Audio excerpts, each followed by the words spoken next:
अभी हमने एक नया प्रोजेक्ट लिया है, वो मैं समझता हूं शायद पूरे हिंदुस्तान के लिए एक नए मॉडल के रूप में आने वाले दिनों में उसकी चर्चा होगी।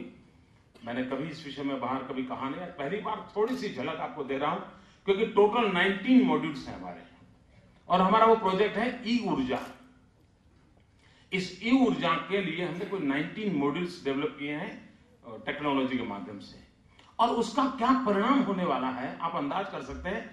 पायलट प्रोजेक्ट के नाते इस 1 अप्रैल से उसको हमने लागू किया। जैसे बिजली पैदा करने वाला जो हमारा कारखाना है वो कोयला कितना कंज्यूम करता है, कोयले के साथ जिन चीजों को मिक्सिंग करना होता है वो कितना परसेंटेज हो रहा है, उसकी एफिशिएंसी लेवल क्या है, कितने प्रकार से वो एनर्जी कैसे जनरेट कर रहा है, इन सारी चीजों का मेरे यहाँ ऑनलाइन मॉनिटरिंग होता है। और उसका परिणाम क्या है, देखिए पूरा हिंदुस्तान बहुत तेजी से अंधा युग में जा रहा है। क्यों डर नहीं लग रहा है? हम भी तो हिंदुस्तान का हिस्सा है यार। आप बिल्कुल निश्चिंत है, नहीं जाएगा जाएगा, गुजरात नहीं जाएगा, सही है। आप काफी परेशान नहीं हो रहे भाई। कोयले के कारण बिजली के कारखाने लगातार बंद हो रहे हैं। 12-15 हजार मेगावाट बिजली पैदा होना बंद हो गया है। अब संकट कितना गहरा होगा उसका अंदाज कर सकते हो। साइटेशन पढ़ने के लिए आंध्र से वे तो यहां आ पाए, लेकिन कोयला हिंदुस्तान में वहां से नहीं पहुंच पा रहा है।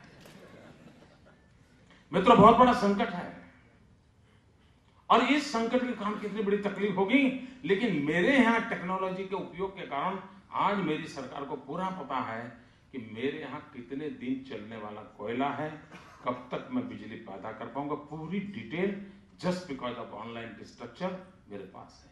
इतना ही नहीं, जो कारखाने हमारे यहाँ 40 साल पहले बने, 50 साल पहले बने, और जब 2001-2 में जब हमकी बहुत बड़ा गुजरात में हमें बिजली की क्राइसिस थी, हम 2000 मेगावाट शॉर्टफॉल थे, उस संकट के दिनों में जब मैं सोचता था तो मैं तो नया था, मैं कोई इस सारे विषयों से जानता भी नहीं था, लेकिन मैं प्लांट लोड फैक्टर वगैरह सारे शब्द उस समय नए सुनने लगा।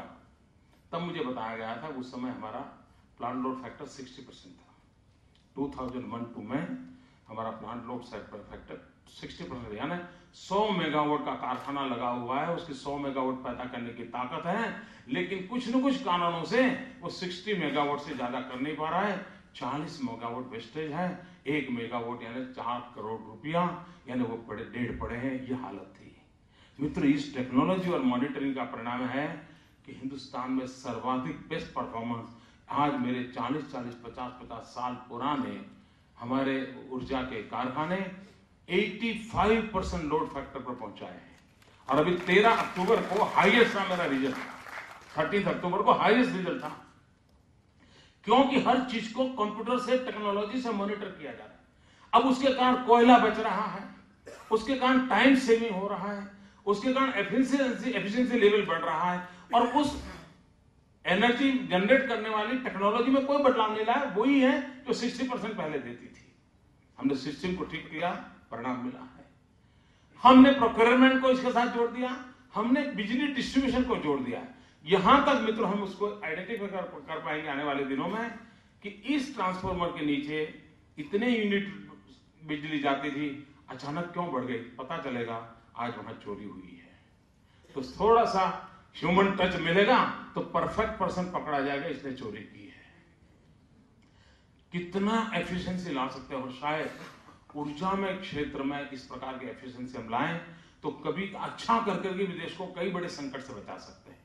नया पावर जनरेशन जब होगा तब होगा, जो है उसकी एफिशिएंसी बढ़ाएं तो भी बहुत बड़े संकट से देश को बचाया जा सकता है। और उसका प्रारंभ गुजरात की धरती पर ई गवर्नेंस के इस मॉडल के साथ ई ऊर्जा के माध्यम से हम कर रहे हैं, इस ई ऊर्जा के द्वारा।